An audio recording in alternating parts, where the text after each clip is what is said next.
Good afternoon. Alexander Marks with the Nevada State Education Association. NSEA supports AB 462 to give Nevada the time and space to implement appropriate controls and accountability of Nevada charter schools.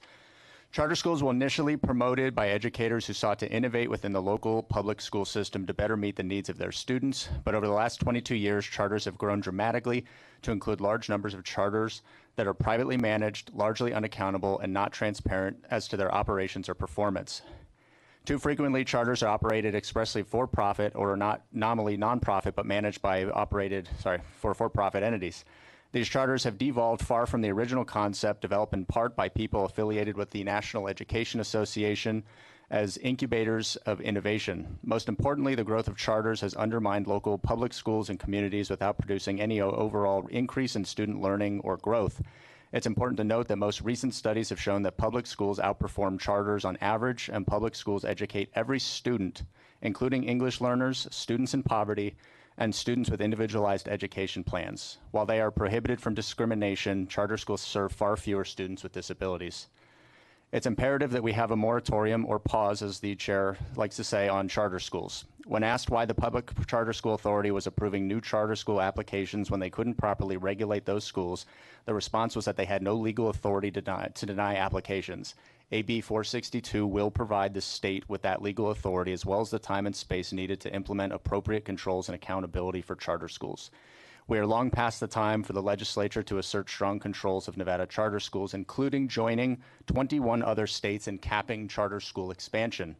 Meanwhile, the legislature should continue its work to improve traditional public schools, providing supports necessary so that every Nevada student can get a quality education regardless of his or her zip code. Thank you. Thank you. And for those of you who have written testimony, if you could please provide that to our committee secretary for minute purposes, it helps us a lot. Do you have a question? If we could have you come back. Assemblywoman Tolles, please.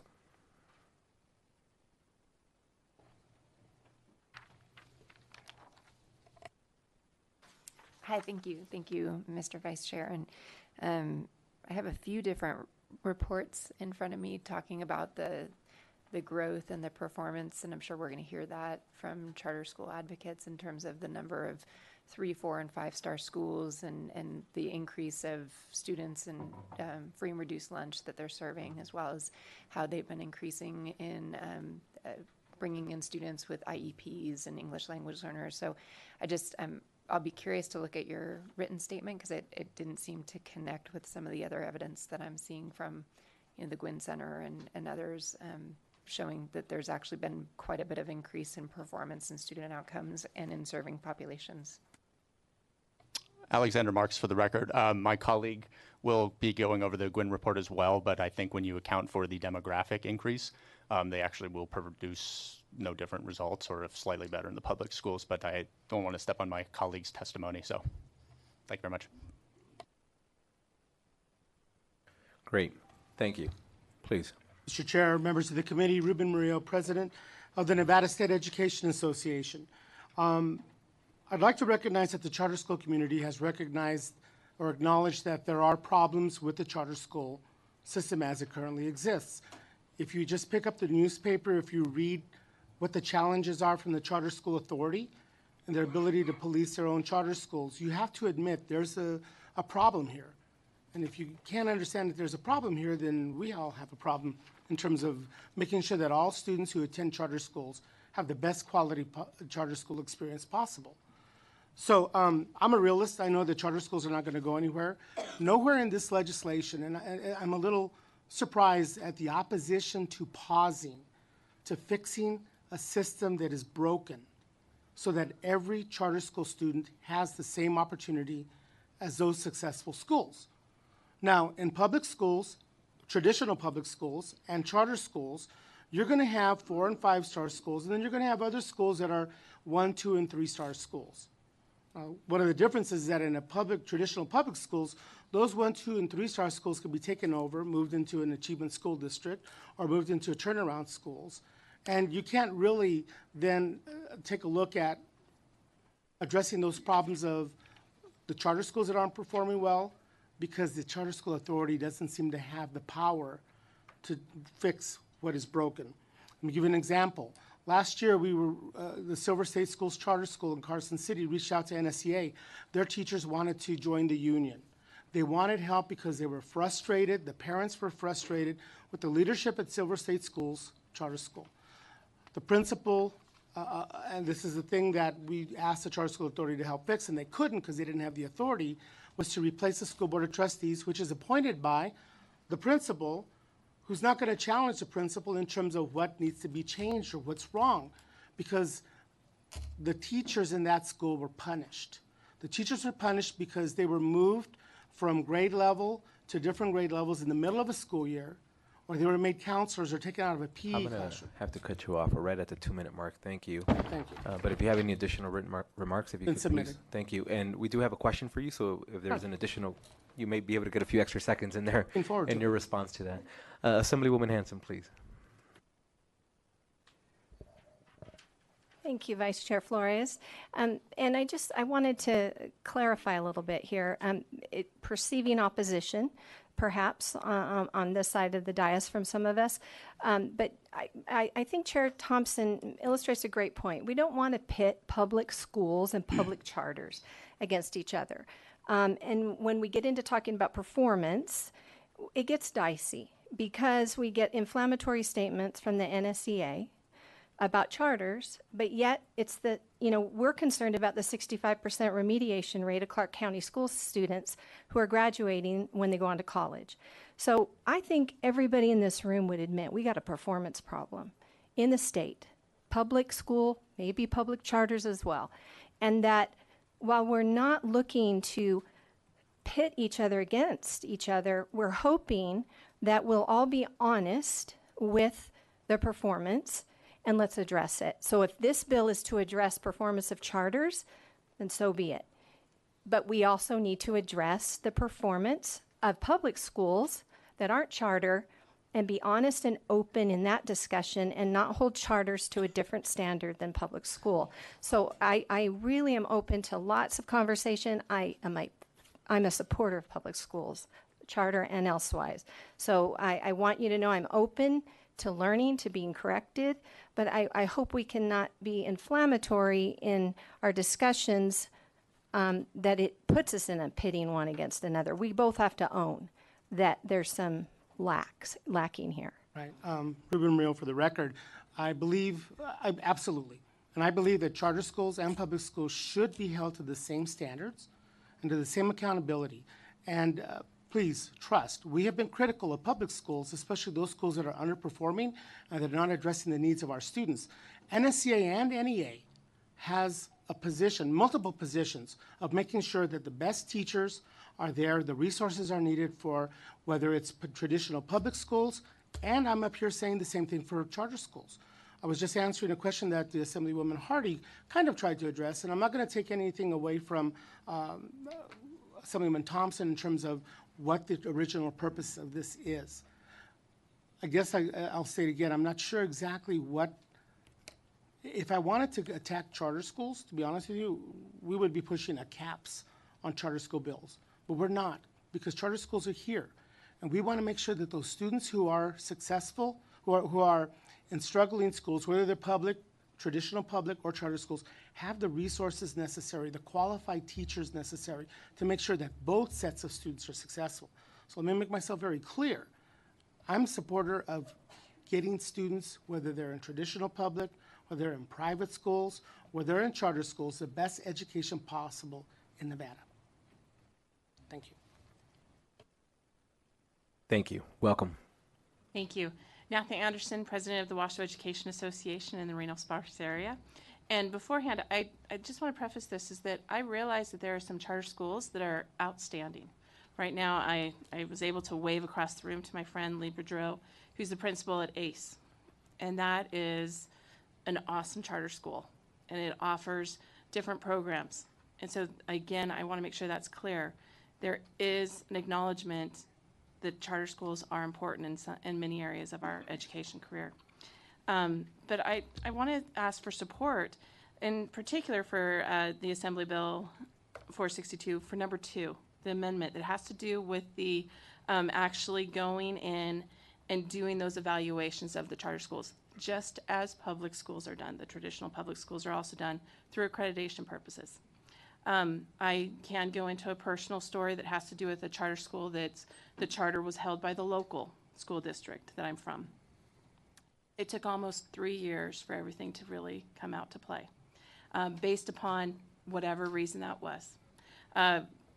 My peers and I were not brought into the process until almost a year before the decision was made to close that charter school, based upon the paperwork, based upon some other decisions that I know was a very difficult decision for our school board to have to make. But I believe that actually going in and doing those evaluations over this time frame will help strengthen more of our public charter schools so that we can actually serve the needs of our students and what they need to do. And so I am asking for your support of AB 462, but I'm also available for questions if you have any. Thank you. Members, any questions? She was ready. All right, thank you. Please. Mr. Chair, Chris Daly, also with the Nevada State Education Association.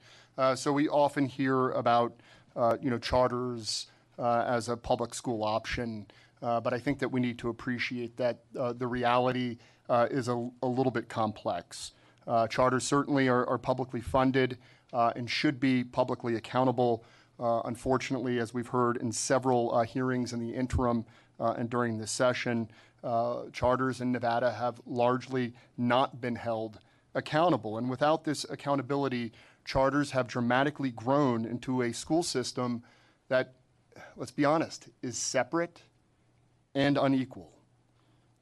While there are many successful charter schools, when correcting for demographic differences, charter schools, and I'll add, in addition to this, private schools as well, perform no better than traditional public schools. The essence of the issues between public schools, charters, and even private schools, and the issue of school choice that we often hear about really comes down to demographics, and in particular, race. Race is the issue that really drives and undergirds this whole conversation. We had Professor Chris Lubinsky from the University of Illinois out to Nevada during last session, and he was presenting on his research on school performance. And the most interesting thing that he said is they took a look at internet searches of school sites when parents are doing research around placement, and the page that gets the most hits is demographics. And if you look at the Gwynn Center public charter school performance and demographics, yes, the performance is there for schools that have 3.2% fewer kids with IEPs, about a third of the kids who are English learners. And I apologize, I'm gonna have to cut you off there. And then fewer than half of the kids who are free and reduced lunch. And you see this in the race. Thank you, but I'm going to have to cut you off. Significantly fewer Latino kids, Appreciate significantly it. more Thank you. white Thank kids, you. and parent involvement. Appreciate it. Thank you. And, no worries. So, but Assemblywoman Toles, and I'm sure that there are a few questions coming towards you, and you'll have an opportunity to get a few more seconds in there. Assemblywoman Toles, please. Thank you, Mr. Vice Chair.